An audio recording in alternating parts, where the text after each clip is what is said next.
Good morning and welcome to the Sussex Municipal Election Show. I'm Jamie Besner. I'm the Municipal Practice Lead here at Sussex Strategy Group. Welcome to our second edition of this election, City of Toronto election coverage. Today I'm pleased to welcome back Lorne Bozinoff, President of Forum Research. Lorne, thanks for coming back. You were here last week talking about the mayoralty campaign and the results that you had from polling that you did. And you've gone back in the field and you've done research on a ward-by-ward basis in some key seats. And we're happy to have you back to discuss that. Thank you. Great, thank you. So, Lorne, we're not going to talk about every ward in the city, but let's start off talking about some key incumbent versus incumbent races. Obviously, there's the reduction of council to 25, pit some councillors against each other. Joe Mahevic calls it the Hunger Games of municipal elections. I've been referring to it as Survivor, who's going to get voted off of the island.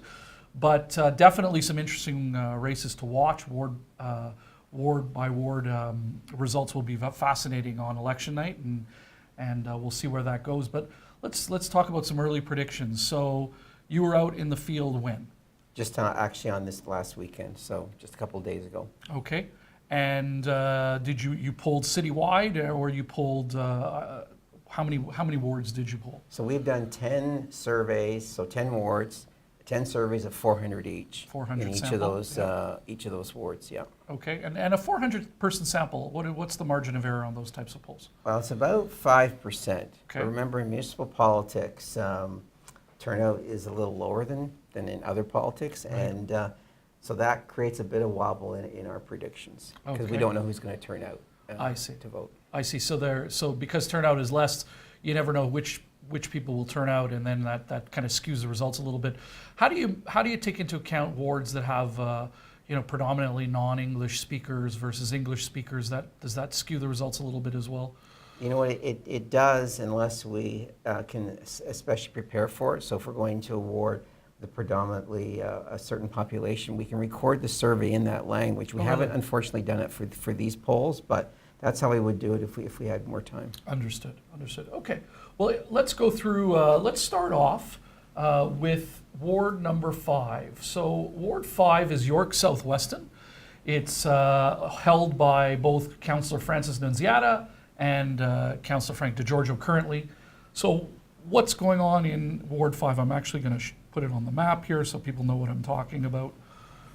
So, you know, it's interesting when we look at each of these matches now.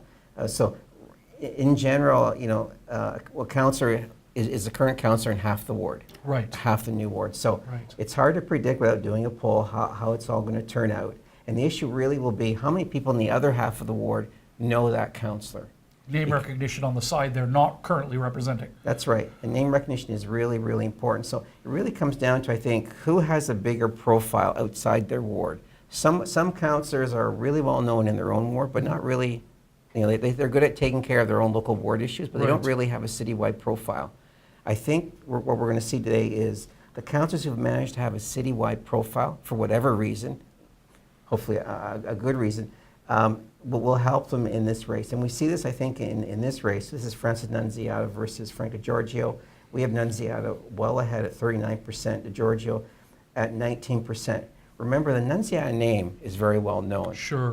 Her brother is famous. Yes. He was a member of parliament, and I think he ran for other offices. So that name is really well known. Mayor.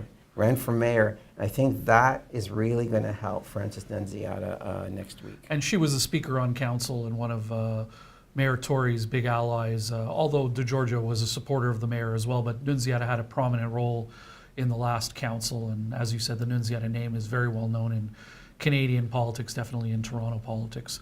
So you have Francis Nunziata holding on to her seat against Frank DiGiorgio. So let's move across a little bit now. Let's further north into Humber River, Black Creek. That is Councillor Giorgio Mammoliti versus Councillor Anthony Peruzza. There are others that are running there. This is an interesting ward. Obviously, Councillor Mammoliti is very, very well known. You talk about citywide perspective, and was a big supporter of the Premier's when he ran for leader, and has been outspoken, and was a big supporter of this reduction of council. So what do you have happening there? So you're right, he has a huge profile, but I did say the profile has to be in a good way. And I'm not sure with Mamalidi, his profile has always been a positive thing for him. And perhaps it's the opposite because we have him way behind. It's kind of surprising. We have Peruzza at 42%, Mamalini way back at 22%. Wow. That is huge, and it's really beyond the margin of error, like a 20-point gap like that. For him to turn this around, he will need a massive get out the vote effort if he's going to try and salvage this seat. So is this, so you equate some of this towards potentially some bad press that he's received over the campaign? I'm looking at some of your other numbers. It seems to be that there's some other candidates perhaps that are splitting the vote with Councillor Mamalidi in this case. There is a Progress Toronto candidate, Tiffany Ford, who no relation to the Premier or his Right. late brother, but she is supported by Progress Toronto, that left-leaning progressive group that's supporting candidates across the city. She's at about 12%. And then there's other candidates, that are splitting the vote. So that seems to have hurt Councillor Mamalidi against Peruzza. Yeah, it's really really surprising because I don't think even in his own ward he's really holding water with these numbers. That's interesting. So you actually did it. So you were able to quantify that on either side of the new current ward, or was it sort of blended across? Well, it's blended across. I'm just looking at these numbers. For him to be at only 22% across the combined ward, even in his own half, he can't be doing super well based on these numbers. Right. So now some will say, I've spoken to numerous candidates over the course of this election. Some will say polls aren't accurate. Obviously, again, we go back to the language issue. This is a heavily a ward that's populated with lots of folks who are new Canadians, who English is not their first language, perhaps, and lots of different multicultural communities that may not be reflected in the poll, and they'll say, well, those are my voters, but getting them out is a different question. Yeah, and I think that these candidates in particular will make that argument. There is a number of ethnic communities in there, and I think they do appeal to some of those communities. So it may have an impact in the results. It's just the numbers are so lopsided right now. It's just hard to see how that gap could be closed. Right. And where, in this type of ward, what's the undecided look like? Do you capture that in these numbers? Is there still a big undecided, let's say across the city in general? I mean, are there lots of people going into election day and thinking, I don't know who I'm voting for, or at this point? Here's a polling secret of ours. Why we don't really worry about that. We don't think those people are even going to vote. Because of this at this point, if you haven't made your mind up. If they don't know by now who they're going to vote for, this thing's been talked about for months at this point. Right. In fact, in this ward, these are sitting councillors, so they know who they are, and I don't know what kind of decision they still need to make. They have enough information, I think, to make a decision. So I'd be surprised if the undecideds are in fact even going to vote. So this is really a question in your mind of those who like a specific councillor or support a specific councillor, and those who don't, and either they're going to vote for them or they're not. Yeah, I think this race is kind of done. I mean, I'm not saying that Mamali's going to lose for sure, but still got a week to go. Right. Still got that get out the vote effort and so forth. But it's an uphill battle for sure. Right. Okay. Let's move on. This next race is quite interesting. This has been talked about a lot amongst political folks. Ward 12. Ward 12 is Toronto St. Paul's. It's in the middle of the city.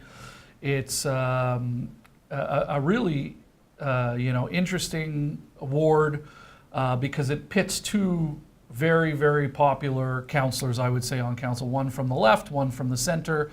Joe Mihevc has been an NDP councillor as a member of the NDP party, but has been a councillor on city council for a long, long time. Predates amalgamation. He sat on the old City of York Council. prior to amalgamation. And then you have Josh Matlow, who is very, very outspoken, gets a lot of media has got a lot of media over the term and since he's been elected.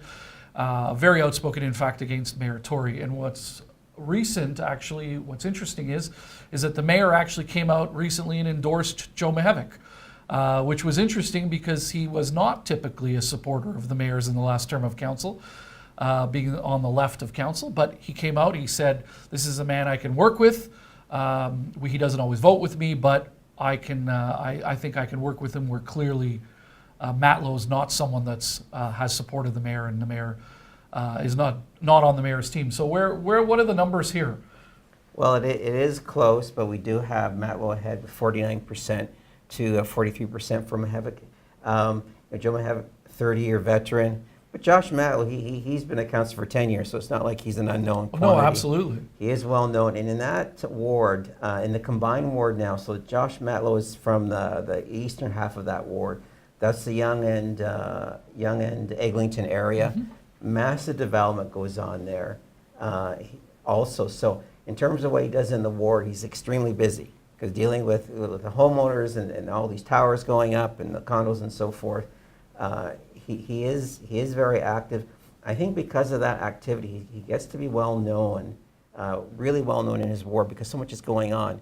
Joe Mihevc doesn't really have that in his half of the ward. It's not as much development. Far more stable. More stable, so there's no real chance to interact with ratepayers and ratepayer groups and all that. And I think that's helping Josh Matlow because there have been a lot of high-profile developments in his half of the ward that he's had to deal with. And he seems to have dealt with it effectively. I haven't blamed him for overdevelopment and so forth. So I think that's... He's typically, I think, if he's no friend of the developer, there's no question.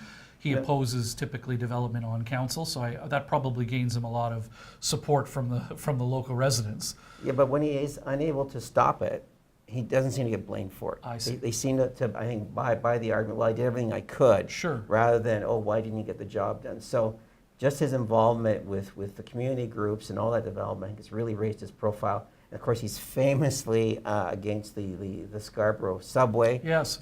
That's a citywide profile for him, so people in the other half of the ward are certainly aware of that, of his profile in that area. So it seems that his opposition perhaps to the mayor over the last 4 years has helped his profile and helped him get to this position where he potentially could win over Joe Mihevc. But do you think this last-minute endorsement by the mayor could sway this one way? I mean, this was, out of all the wards, this is kind of the mayor's backyard. This is where he ran previously, provincially. He represented the part of this area. The mayor is very, very strong in that center of the city, old city of Toronto, North Toronto area. I don't know. So does he have coattails? You're asking me. Does John Tory have any Right. kind of coattails in this ward? I don't really know. I kind of doubt it. But politics. This really is local politics. Absolutely. And he's the mayor of the whole city, and maybe has some background in this area. But I think that these two candidates, they're already well known in their own right. I don't know how effective John Tory is going to be, but it is significant that he is supporting one candidate over the other because he hasn't endorsed a lot of candidates. Right. He has kind of stayed out of it. Only in a couple other races is he endorsing people, and we'll see later in one of those races, another person he's endorsing, they again are behind the 8 ball. They're not winning. So we'll see what impact that has. So that's interesting then. So, out of the 2 endorsements, potentially out of a couple of the 3 or 4 that the mayor has done, doesn't seem to be putting these candidates over the top at this point, which is interesting for an incumbent mayor. Usually there are some coattails, as we've seen in the past. But I guess these candidates are so well known that, again, it goes back to the voters knowing them, and either you like them or you don't. And I have a feeling that, John Tory wants to stay out of it. And if the candidate he's kind of supporting is ahead, he's not going to get involved. He's not going to support someone who's already ahead because they're probably likely to win. Right. He seems to be endorsing candidates who are in trouble. That's people he wants to really help. And I think that just confirms that maybe Josh Matlow is ahead in this ward. Interesting. So, okay, great. Let's move on to another interesting incumbent versus incumbent race. This is Ward 15, Don Valley West. This is in the former North York, and it has Jay Robinson, the former chair of the Works Committee, and John Burnside versus John Burnside, former police officer, big supporter of the mayor's, was elected in the last term of council. So this is also interesting because this is two candidates who supported the mayor again. Both voted for him quite frequently in the last election. I noticed that the mayor didn't endorse either of them, so he's probably waiting to see what happens and perhaps doesn't want to risk alienating either one of them. What do we see here? Well, we have Jay Robinson ahead 48%. John Burnside's not that too far back behind at 37%. It looks like, her half of the ward is voting for her, his half of the ward is voting for him. If she has a slight advantage, as she does right now, it's probably because I think she does have a slightly higher profile. She was chair of the Public Works Committee, and I think she was on the executive. She was, yes. So it does raise her profile a little bit. I think she's been in politics a little bit longer than John Burnside. So she has, yes. Just time in office, she's got a little bit of an advantage there. It's probably helped her profile in the other ward. Interestingly enough as well, I think this is one of a ward of kind of two cities. So you have the area that Jay Robinson would typically have represented previously is primarily single-family homes, and where on the other side of the ward, where John Burnside represented, is a lot of renters. We do know that in previous elections, renters tend to vote less than homeowners. We'll see if that holds true again. But that will obviously may play into a factor come election day. But these numbers are pretty close. I mean, this sounds like it could be something that comes down to election day and who can get their vote out more. Absolutely. Just one point, homeowners pay taxes, so they like to get out and vote. The people who rent, they pay the taxes indirectly. They're hidden. But they're hidden, so they're not as likely to get out there and vote. But homeowners really do get out and vote a lot. Right. So this takes us now across to the east end of the city to another battle. This pits Councillor Norm Kelly, longtime councillor, former deputy mayor under Rob Ford, with Councillor Jim Karagianis. Jim Karagianis, former member of parliament, sat on council for his first term, whereas Norm Kelly has been a stalwart on council for 30 odd years since the late 80s when he sat on Metro Council. So this is Ward 22, and it is Scarborough Agincourt at the top part of the city, the east part of the city. So what does that look like? Who's favored here against between Councillor Kelly and Councillor Karagianis? We have a slight lead at 41% to Norm Kelly versus 37%. That's within the margin area. That's really, really close. They are both long-time politicians. Norm Kelly alluded to that. And I think they both were once members of parliament. So what that means is they're known outside their own little local ward. They once represented the bigger area. So people will remember that. These numbers kind of split down the middle, half, from Norm Kelly's ward, the other half from the other ward. So it's really a toss-up. Now, Norm Kelly is famous for being cool, Drake's friend and all that. The sixth dad, as he's referred to. Yeah. So we'll see if that helps him out on election night. Right. I think his great claim to fame is that he has 400,000 Twitter followers. He's also known for that. That's right. And now I don't know how many of them actually live in his ward, so I'm not sure whether that helps him or not on election day. But definitely has notoriety in social media and is popular. But this looks like it's going to come down to who can get their vote out and that actually live there. Yeah, exactly right. We know that Councillor Karagianis is a fearsome campaigner, and so that will be interesting, and we'll watch that on election day with some interest. Now, what's also interesting is that Councillor Kelly tends to be more favorable towards the mayor. Councillor Karagianis has been a bit of an independent on council, so that could be an interesting outcome if Councillor Karagianis wins. That puts one person sort of in the middle of council as opposed to on either side, the left or the right. We'll talk a little bit about that when we're perhaps through these polls, what that looks like in terms of council. So let's move on to the old city, back to the old city of Toronto. And let's talk about now, these are wards to watch. And this is really incumbents versus non-incumbents, but sort of key wards, significant players in the ward. So let's start off talking about Ward 13, which is in the heart of the city, the downtown core, Toronto Centre, which has Councillor longtime Councillor Wong-Tam versus former MPP, Cabinet Minister, George Smitherman. He ran for mayor, was unsuccessful. He had been in provincial politics for many, many years as a Liberal cabinet minister. When this race first started, those who sort of follow City Hall closely thought that George Smitherman, and this was prior to the 25 ward setup, so this was when there was going to be 47, people said that George Smitherman was a shoo-in. There was no way he was going to be beaten for that seat. Now 25 happens, the Premier shrinks council. It pits incumbent Councillor Wong-Tam, Kristen Wong-Tam, versus Smitherman. Where do we see this going? So this really is one of the high-profile battles. And right now we have a huge lead for Wong-Tam. She's at 52%. Wow. We have George Smitherman at 22%. You know, he's been out of politics. I mean, he's done everything. He was deputy premier when he was in provincial politics. He has run for mayor famously, lost to Rob Ford. So he's really has that profile, but that was a few years ago. So you think he's been out of sight long enough that people have sort of forgotten who he was, or it's kind of, we like our councillor, we're not looking for a change?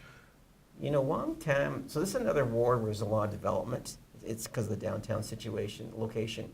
And she really is on top of that development. And if you've seen her at a community council meeting, she's on top of all these development applications. She knows the ins and outs of everything that's going on in her ward. So she's really been a traditional, I'll say, ward healer. She really is well known in that ward. Right. And now she also one of the left-leaning councillors from downtown. Obviously not a huge supporter. She's been pretty outspoken to the mayor. So this potentially could have been a pickup seat for the mayor in terms of support. Doesn't look like by your numbers that it's going to go that way. So that'll be interesting because she has been so outspoken with the mayor over the last few years. She will she become, you know, a prominent voice of opposition in council? There had been rumors, frankly, that she was potentially a mayoralty candidate in this last election. It didn't materialize. But I would imagine if she wins and knocks off someone like as high profile as George Smitherman, that she could be a force on council. Absolutely. So let's move on. Go to now back to North York. And here we have another former provincial cabinet minister, Liberal provincial cabinet minister, versus the deputy mayor. This is Ward 16, Don Valley East. And it pits Councillor Denzil Minnan-Wong, Deputy Mayor Denzil Minnan-Wong, versus former Liberal MPP Cabinet Minister David Kaplan. The Kaplan name is very well known in Toronto politics. He was the former Minister of Infrastructure, amongst other portfolios. His mother was a cabinet minister in that area. He was the school board trustee. There's been a Kaplan in this ward for a very, very long time until he retired. But Councillor Minnan-Wong and Deputy Mayor has been there a long time, been elected to City Council since the old North York days prior to amalgamation. So this is a big fight. It is a big fight. But remember, Minnan-Wong had just run provincially. And he's one of the few Tories who did not win. Right, So and that was a close race, if I recall. it was a close race. He was running, though, in his own ward, or in this enlarged ward. Provincially, he didn't make it. The Liberals prevailed. David Kaplan is a prominent Liberal. But despite all that, we do have Minnan-Wong slightly ahead, 39 to 35%. This is a dogfight. There's no way of predicting the outcome of this race. So this is like a statistical tie almost. It really is. That's amazing. So here you have someone who has been in the seat consistently, well, half, I would say, half of the seat because of the ward boundary changes, but half of that seat for, 20, 25 years, whatever the number is, pre-amalgamation. and prominent member of the mayor's executive, the deputy mayor, the statutory deputy mayor of the city. Yep. He loses a provincial election, and now he's in a fight for his seat again against someone who has been out of politics, frankly, for probably half a decade, if not close to a decade. That's amazing. So the Kaplan name still resonates, obviously, in this area. Yeah, because the Kaplans have represented the whole ward, and he's only ever represented half the ward. When he did try to run across the whole ward provincially as a provincial member, he did fail. It failed. And remember, this was a Tory tide that came in, and the Liberals famously only kept 6 seats in the province, including this. This was one of them. This is one of them. So clearly, there are a lot of Liberal voters in Yes. that area, and I'm sure Kaplan can look forward to that support. And so this is going to come down again to election day. This is one to watch. We're really interested in this, and again, this will play into who makes up this council, how many votes the mayor can count on council after election day. Min and Wong, obviously a stalwart of the mayors, and Kaplan, though centrist, a liberal. Yep. I wouldn't say that he would naturally gravitate to the left. He may be a supporter of the mayor's. I'm sure he's someone the mayor can probably work with. So maybe a neutral, but definitely will be one to watch come election day. So let's move on again in North York to ward number 18, Willowdale. So this is interesting. So John Fillion, who represents this area, had said he was going to retire. He announced publicly, had a press conference, announced publicly he was going to retire when prior to the 25, when the wards were going to 47. In fact, he even endorsed a candidate to replace him, who is still on the ballot, Lily Chang, and she is still running for office. But when Premier Ford decided to change council and to shrink the wards to 25, John Fillion felt it was his duty to come back and run for re-election. So what's happening over in Willowdale? So what seems to be working for him. We got him well ahead at 39%. There was a lot of candidates running in that ward, which kind of splits up the vote beyond that, but he's got that 39%. It's a strange story. He says he wants to retire, I guess take things easy. And the argument against combining the wards is, it's going to be too much work. So he, instead of retiring, he says, yeah, I want to do all that extra work now. Absolutely. The challenge. I think he said, though, I think his remark when he decided to put his name back in the race was he was concerned the direction that there was going to be some special interest groups perhaps that were going to gain control in the area and go in the direction that he had been fighting for his whole career. I'm not exactly sure who he's talking about. However, I do know that this area we're talking about Yonge and Yonge Street, sort of north of the 401 to Steeles, has massive amounts of development going on and huge change in the area. This was sort of the old Willowdale. It's now really a condo city ward along Yonge Street, downtown North York. Yep. And I know Councillor Fillion has made it a career to fight development, overdevelopment, and traffic. Now, one of the interesting things is that he was a big supporter of closing Yonge Street down, and some of the candidates that are running against them, Sam Moini, who is a big advocate for the taxi industry, is running there as well, and Lily Chang and Sunny Cho. They kind of all are against this idea of closing a lane in Yonge Street for traffic, where Councillor Fillion has supported that. That doesn't seem to be hurting him, though, in your polling. No, it may actually help him, because if those opposed to that idea, if there's several candidates, kind of split the vote, so they don't really get the, if he's the only one in favor of that, he'll get all those supporters. Right. And the others are going to end up splitting the sort of the anti-bike lane vote and not getting any traction. So that's what it seems like. There's, you add up the numbers of all the people that are running against him, they seem to split his vote pretty close. So he seems to be the beneficiary of multiple candidates in this ward. So let's move on then to an interesting ward to watch, because it has no incumbent. So we're talking about Beaches East York, Ward 19. Beaches East York was Councillor Mary Margaret Mann's ward. She has retired. She's not seeking re-election in this term. And we see a bunch of candidates who are running there, but we have one who was actually a previously elected politician, Matthew Kelway. Matthew was the former NDP MP, Member of Parliament for that area, so he has represented that ward previously, followed by former city planner Brad Bradford, who Mayor Tory endorsed. Interestingly enough, Jennifer Keesmaat endorsed him as well early on the campaign. I think actually it was prior to her announcing her mayoralty candidate, but he seems to have support of both mayoralty candidates in this race.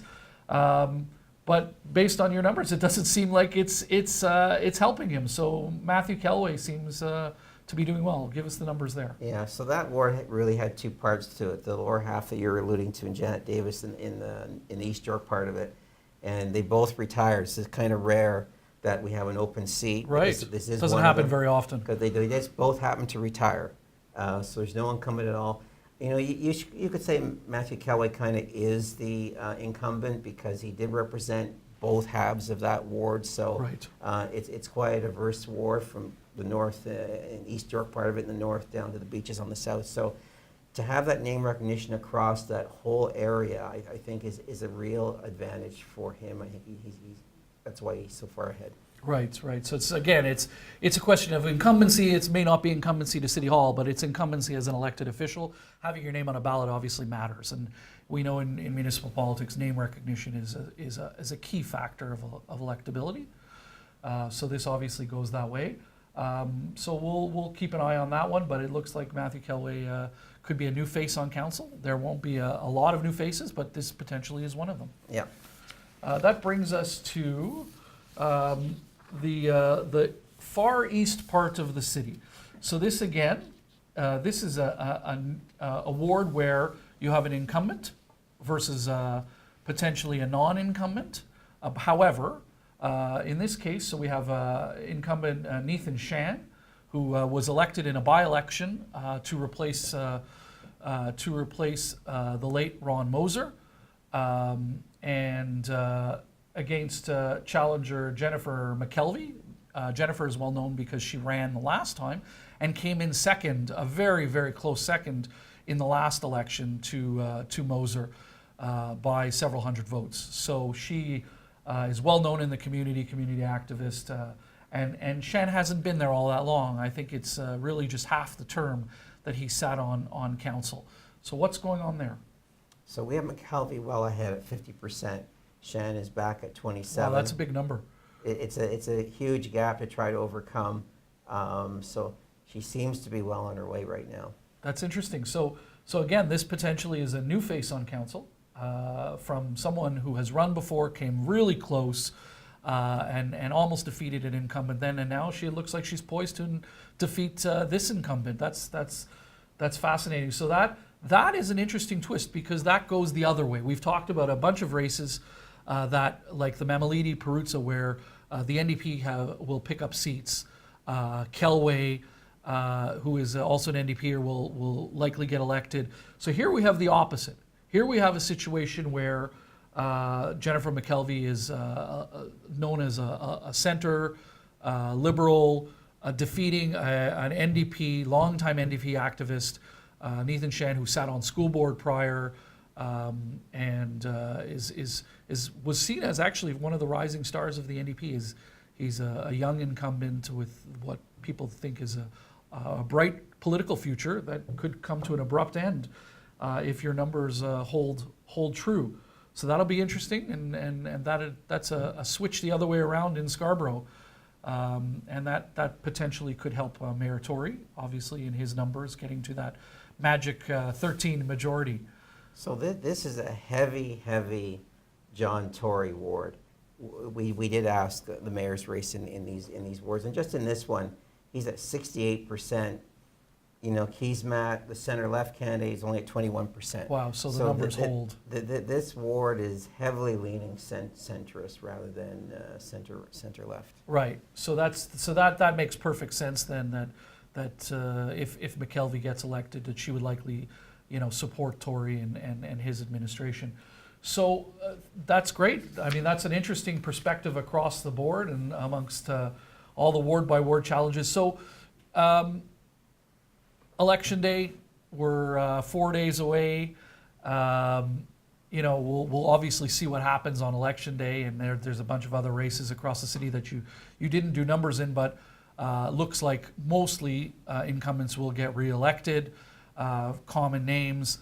Any others that you think potentially could be upset that you didn't necessarily research, or that, you know, some any surprises that you think we could expect that you haven't brought numbers today for? Well, so these wards kind of, you know, are important because a lot of them are going to change the makeup of council, be either going a little bit to the right, a little bit to the left.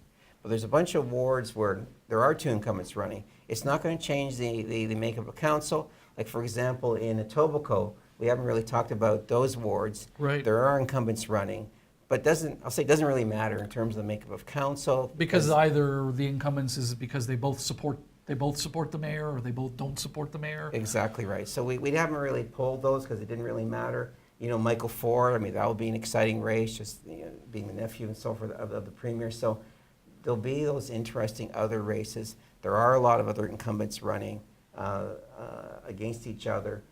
They're just not profiled today because it's not going to affect the makeup of council. Right, and that makeup is going to be critical, obviously, of how John Tory governs. How many votes does he have in his core support come the 23rd of October, and obviously a 25-person council plus his vote. So, you know, he needs his 13 votes to put forward his agenda and to move it forward on council. It'll be interesting to see what that number looks like come election day. Yeah, and really, you know, did Doug Ford's, you know, tinkering with all these ward boundaries in the end have any impact at all in the nature of council?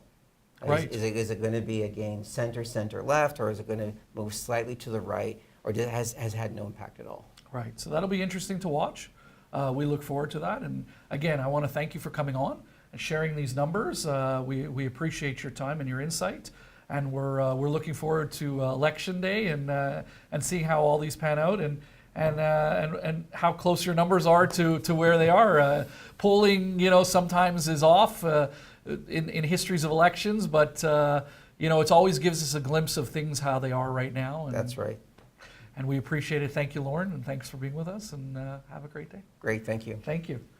Thanks for joining us today, and we look forward to seeing you again. And our next guest will be Adrian Batra, the editor-in-chief of the Toronto Sun, and we'll talk about some predictions on election day, and we hope you can join us then. Thank you.